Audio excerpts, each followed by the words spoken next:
Doctor Vasantrao Deshpande प्रतिष्ठानतर्फे दरवर्षी होणारा वसंतोत्सव रमणबाग प्रशालेच्या मैदानावर होणार आहे. तीजनबाई, कौशिकी चक्रवर्ती, नीलाद्री कुमार, आनिंदो चॅटर्जी, विक्कू विनायक्रम, स्वप्नील बांदोडकर आणि राहुल देशपांडे यांच्या संगीताच्या मैफिलींची मेजवानी रसिकांना वसंतोत्सवच्या माध्यमातून 17 ते 19 जानेवारी या काळात घेता येणार आहे. वसंतोत्सवाच्या उद्घाटनाच्या दिवशी छत्तीसगडमधील पांडवनी या पारंपरिक कलेच्या वारसदार तीजनबाई या सादरीकरण करणार आहेत. त्या संगीताच्या साथीने महाभारतातील कथानाट्य सादर करणार आहेत. त्यानंतर प्रसिद्ध गायक राहुल देशपांडे यांचे गायन होणार आहे. दुसऱ्या दिवशी प्रसिद्ध गायिका कौशिकी चक्रवर्ती आणि नामवंत तबलावादक विजय घाटे यांचे सादरीकरण होईल. सतारवादक नीलाद्री कुमार आणि प्रसिद्ध तबलावादक आनिंदो चॅटर्जी हे आपली कला सादर करतील. झितार या सतारीचे नवे रूप ते सादर करणार आहेत. 19 जानेवारीला ग्रॅमी पुरस्कार विजेते विक्कू विनायक्रम हे घटकमच्या सहाय्याने कर्नाटकी संगीत सादर करणार आहेत. वसंतोत्सवाची सांगता अभिजित पोहनकर, स्वप्नील बांदोडकर, राहुल देशपांडे यांच्या गायनाने होणार आहे, अशी माहिती राहुल देशपांडे यांनी दिली.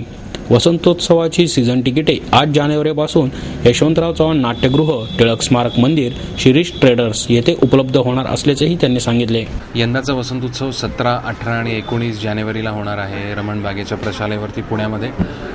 आणि यंदा आमच्याकडे तीजनबाई आहेत. सुरुवातीला त्या पंडवानी हा त्यांचा आर्ट फॉर्म आहे.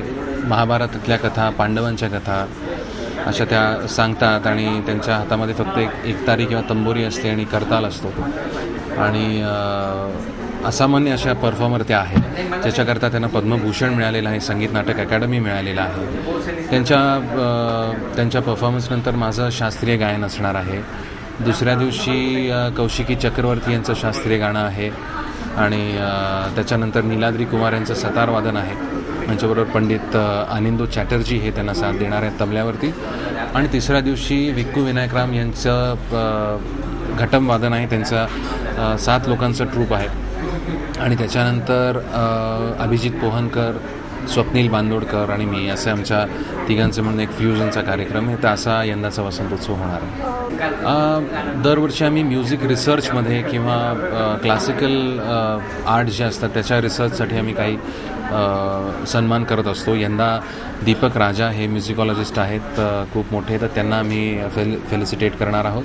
आणि रोशन दाते ज्यांनी कथक नृत्यामध्ये खूप चांगलं योगदान दिलेलं आहे आणि त्याच्यामध्ये खूप रिसर्च केलेला आहे. आमच्या रोहिणी बाटे यांच्या शिष्या आहेत. तर त्यांना आम्ही दोघांना फेलिसिटेट करणार आहोत. आणि युवा परफॉर्मर किंवा उदयोन्मुख गायक गायिका ज्यांना दरवर्षी आपण प्रोत्साहित करतो, तर लतेश पिंपळखरे नावाचा मुलगा आहे, ज्याला आपण यंदाचा युवा पुरस्कार देणार आहोत.